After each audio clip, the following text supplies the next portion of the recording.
The doors to the Viridian Tea House are open once more. Hello, everyone. I hope you're doing well. And if not, I hope that things will get better for you really soon. I hope so. Don't have any real news except I'm still working on my latest novel, and I'm about to hit 50,000 words, and I'm really excited about this. And I feel like every time I work on the story, it just keeps unfolding and unfolding, and I'm finding all these different layers. So I'm just having a good time writing it. I really am. So today I've got 3 books to talk about, and I'll take my glasses off. Whew, that's better. But 3 books, 3 different subjects. So if you're ready, let's do this. So the first book is written by a person who is in the same publishing house as I am. And let me just state for the record that my publisher did not pay me for this review. I'm reviewing this book of my own free will with no coercion or money or any of that. I just love the series. And this is volume 7 of The Adventures of Lazarus Gray by Barry Reese. You know, every time I read another Lazarus Gray book, it just keeps getting better and better and better. I'm way behind. So Barry, if you're watching this, I'm really sorry. I read way too much, and I have your books. I swear I will get around to reading more and at a faster pace. So please forgive me. But having said that, volume 7 got really, well, I was about to say it got really dark really fast, but that's all of Lazarus Gray. Like, I've not read a Lazarus Gray where I was like, oh wow, I feel so light and refreshed. I'm like, no, justice was served, and there was blood and vengeance, and what is that creature over there? So volume 7 did not disappoint at all. And in fact, let me just go ahead and review it. It does receive 5 pots of tea from Viridian Tea House. You know, just wonderful story. So let me read the back of it for you. Let's see. All hail the new king in town. Lazarus Gray and assistants united return for their deadliest case yet. A manuscript featuring the dark legend of the King in Yellow is spreading madness throughout Sovereign City, but that's not the worst of it. An alliance of evil has come together with a scheme that threatens not only the United States, but the entire world. How is it all connected, and is Lazarus willing to risk his very soul to save the day? And also included in this book is Secrets of the Dead, a comic strip sequence by Barry Reese and artist George Sellis. So yes, and as the motto, criminals of the world beware, for those in need are about to receive assistance unlimited. And this is part of the Sovereign City project. So this is book number 7. And it looks a little dark in here. There we go, it looks a little bit lighter. You know, and the funny thing is, so I've actually read The King in Yellow, and you can check it out. The madness part, I'm not too sure about that, but it is very, if you're into Lovecraft, you will like The King in Yellow. So I thought that was really cool that the book was mentioned. But overall, it was action-packed, great story. I always love the characters, Lazarus and his cohorts. There is absolute good and absolute evil. A couple of gray characters, of course, you need that. You need the whole anti-hero kind of thing, or femme fatale. But overall, this series is one of the best pulp action series I've ever read. It really is fantastic. And I've always said this, and I'll say it again, I'm really proud to be a part of the same publishing house that publishes Barry Reese's work, because he is just a damn fine storyteller. Really excellent storyteller. So you can purchase these books on Amazon. I think it's Amazon, yes. Just go straight to the website, or you can just go to Amazon's website and type in Lazarus Gray by Barry Reese. And I'll also put in the website for the publishing company as well. But yes, Barry, love the series. I just cannot stop talking about it. So glad I finally got around to reading volume 7, and I have the next 2 on my bookshelf. So But then again, I just checked out 10 library books, so it's going to be a while. But yes, I will be delving back into Sovereign City very soon. So many, many thanks for just full of action. Just a little side note, like I love that Indiana Jones kind of feeling of a story, the very pulpy kind of story where it's nonstop action. There might be a hint of romance, and if there is, it is a part of the story. It's not just added on just because. And I love the definitive line between the good guys and the bad guys. And like I said, there are a couple of gray characters, anti-heroes and stuff like that, but the true line between the good and the bad in Lazarus Gray is so awesome. And I know that whenever I open up one of his books, I'm going to lose track of time, and that's okay. I'm happy with that. So yes, love, love, love. Cannot talk more about it. Thank you. So to switch gears, this book is not so much action-packed, but very literary, very British, and this is by an author that I've been meaning to read, but I just haven't gotten around to it. And with the recent death of Maggie Smith, she was in a movie that was inspired by one of the books by this author. So I thought, okay, you know what? I need to read this author. So I read Excellent Women by Barbara Pym. And this was quite a detour from Lazarus Gray. But yes, one of the best British novelists. I just read a lot of literature, but in terms of the British authors, I do have a couple of favorites, Ian McEwan and Penelope Fitzgerald, and Barbara Pym is going right up there with all the others, Virginia Woolf. So let me read the back of it for you. One of Barbara Pym's, I hope I'm pronouncing her last name right, richest and most amusing high comedies, Excellent Women has at its center Mildred Lethbury, a clergyman's daughter and a mild-mannered spinster in 1950s England. She is one of those excellent women, the smart, supportive, repressed women whom men take for granted. As Mildred gets embroiled in the lives of her new neighbors, the novel presents a series of snapshots of human life as actually and pluckily lived in a vanishing world of manners and repressed desires. So I gave this 4 pots of tea from Viridian Tea House. And the reason why I didn't give it 5 was this. I really felt sorry for Mildred. I really did. And the ending it made me feel a little bit angry for her because I thought, wait a minute. And when I do this, I have to read the ending like 2 or 3 times just to make sure I'm getting what the author is trying to come across. It was a letdown for her. I guess I wanted a storybook ending where she lived happily ever after, or she discovered herself and became this amazing, wonderful person.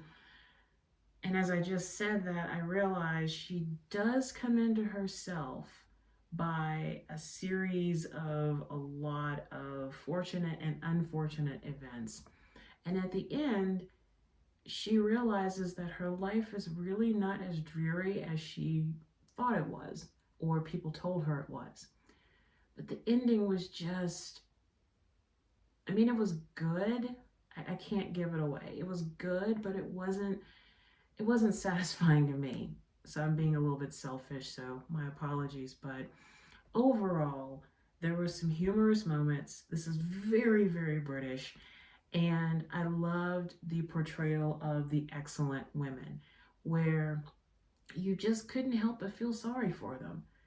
And yet, I just kept thinking, I was like, okay, surely one of them is going to wake up. One of them is going to make a left-hand turn and just do something radically different.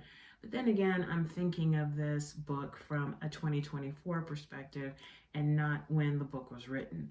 But overall, I loved Mildred. I loved the antics that were thrust upon her almost every day, the characters she came in contact with, and how the different characters, they saw her and yet they didn't at the same time. Like she's beautiful wallpaper, but she's wallpaper, if that makes any sense. So, aside from the ending, I thoroughly enjoyed this book. And like I said, I will be reading more of Barbara Pym's work, including, what is it?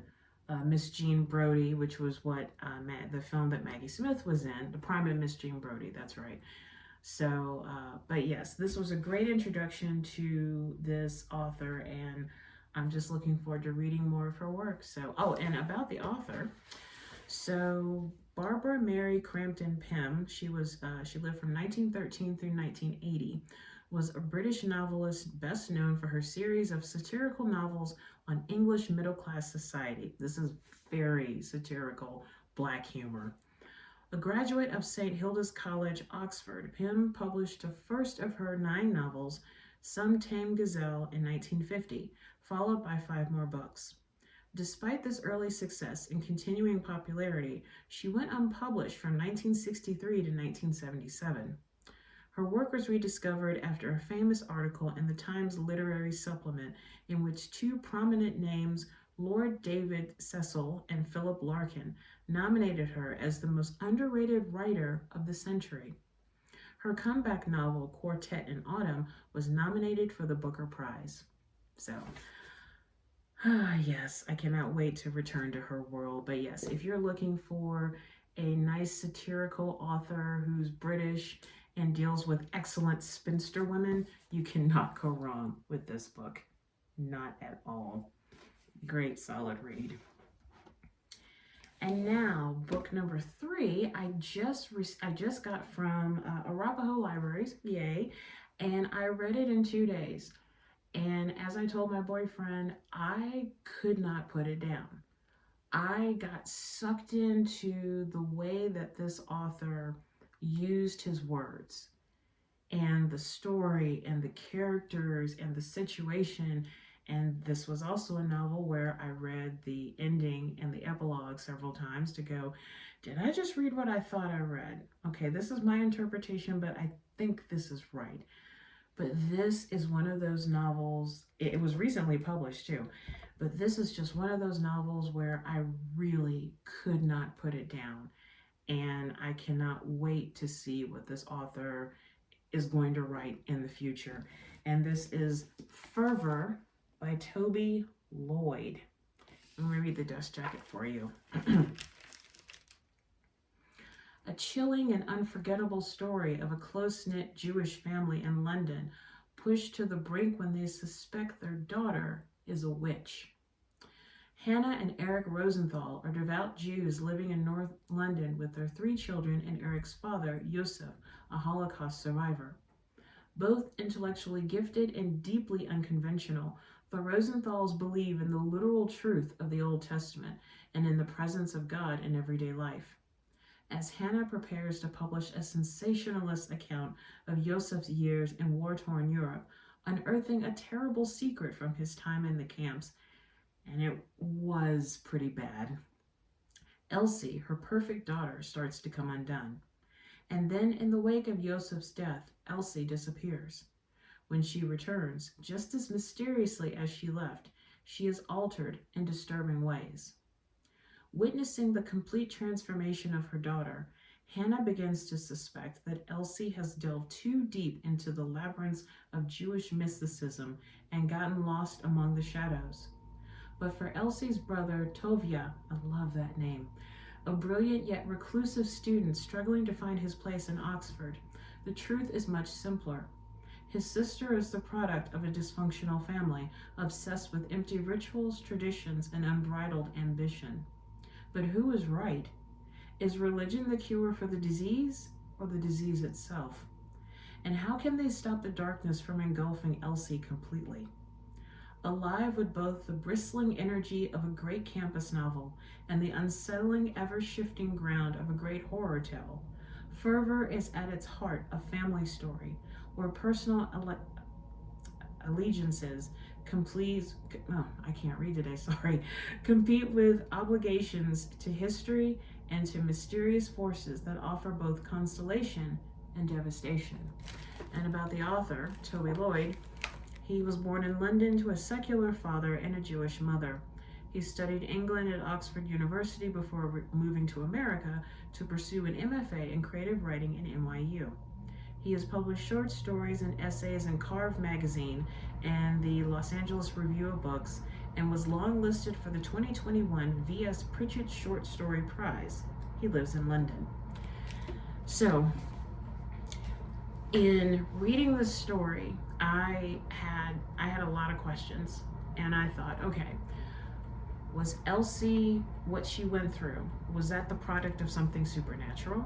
You know, getting involved in the Kabbalah and dealing with forces beyond? Was it because she was already unhinged to begin with, and listening to her mother interview Yosef was the straw that kind of broke the camel's back? Or was it the product of a dysfunctional family where nobody was right? Everybody looked normal on the surface, but underneath was a tumultuous boiling pot of emotions that were repressed. And in my opinion, I thought it was all three. And Tovia, who was so cynical about his religion, his background, his parents, like some of the best, what's the word I'm looking for? Some of the best arguments that I've ever read in books is in Fervor. Just reading the back and forth between the adult children and the parents who are seemingly trying really hard to keep the family together, but the siblings are all like, just let it burn. And I'm not trying to give away, but it did, literally. So the very end of the book, it was bittersweetly satisfying. The epilogue, though, answered many questions for me. And I thought, okay, with how I feel about Elsie, I think this just strengthened what I had assumed about her. This was one hell of a novel. And like I said, I couldn't put it down. Toby Lloyd's words drew me in, and I didn't want to go anywhere until I was done with the book. And I read it in 2 sittings, and I really had a lot to think about afterward. But it does receive 5 pots of tea from Viridian Tea House. It was just a damn fine novel, and it was painful at times to read, you know, especially with Tovia interacting with a fellow student at Oxford. I think her name was Kate. And so you got to see Kate's point of view about Tovia and his family. And she was trying to be merciful and trying to be open-minded about it, but at the very end, there's no way you can be. There's no way you could think, well, it's not really this, but more of this. But if you look at it this way, no, it was pretty blunt to me. And it was just hard to read sometimes, but I didn't want to put it down. I didn't want to stop. But yeah, that was one hell of a book. And I think I've read about almost 200 books for Goodreads reading challenge.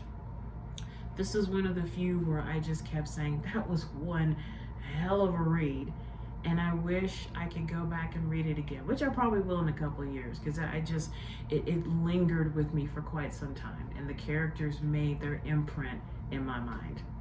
So many thanks to, once again, Toby Lloyd for Fervor, to the spirit of Barbara Pym and her excellent women, and then finally to Barry Reese and the Adventures of Lazarus Gray, Volume 7. Check out all 3 of these books. You will not be disappointed. Okay, so in the tea portion, there's no review. I just decided to make a cup of one of my favorites, which is pretty much all the tea that I drink. Good old folks at Celestial Seasonings with their honey lemon ginseng. This is such a fantastic tea to drink all year round, and I find that I really enjoy it during the fall and winter months, because it just makes me think that the light's coming back. You know, yeah, we're dealing with colder temperatures, I should say, and less sun, and we want to hunker down and huddle with our blankets and our books.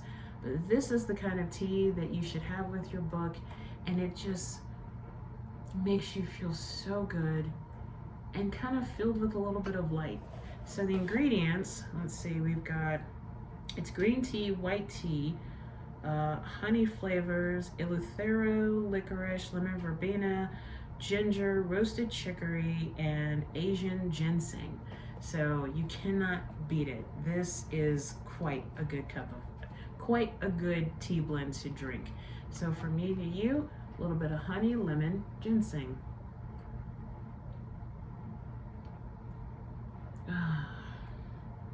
That's so good.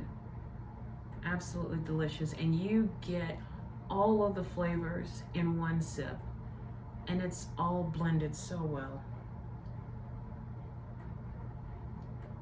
That is just delicious. And, you know, sometimes I'll add a little bit of honey to it, but I didn't put any sweetener in that, and honestly, doesn't really need it. This is nice all on its own. I did kind of let the water boil a little bit too much, so it's a little bit hotter than normal, but it's still a great cup of tea. Oh, that's delicious. So beautiful. So before I send you back out into your parts of the world, let's do a breathing meditation. So you know the drill. We're just going to focus on our breathing. Make sure you have a glass of water or a cup of your favorite tea nearby. We're not going to focus on any chants or any pictures or anything like that. It's just a focus on the breath. And now that the holiday season, it's almost upon us, we're about to get chaotic. We're about to be running around like chickens with our heads cut off. So this is let's just enjoy a few seconds to pause and reflect.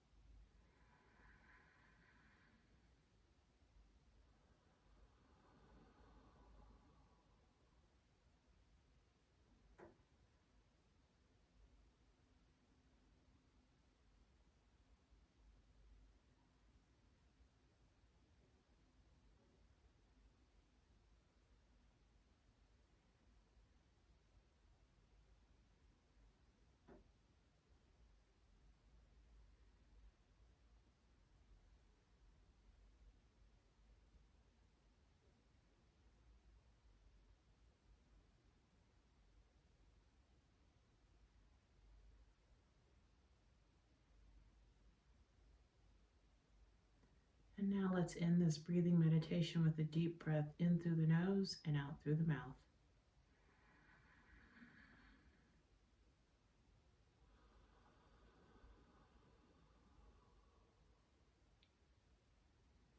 Slowly open your eyes or allow your eyes to come back into focus, and now have a sip of your water or tea.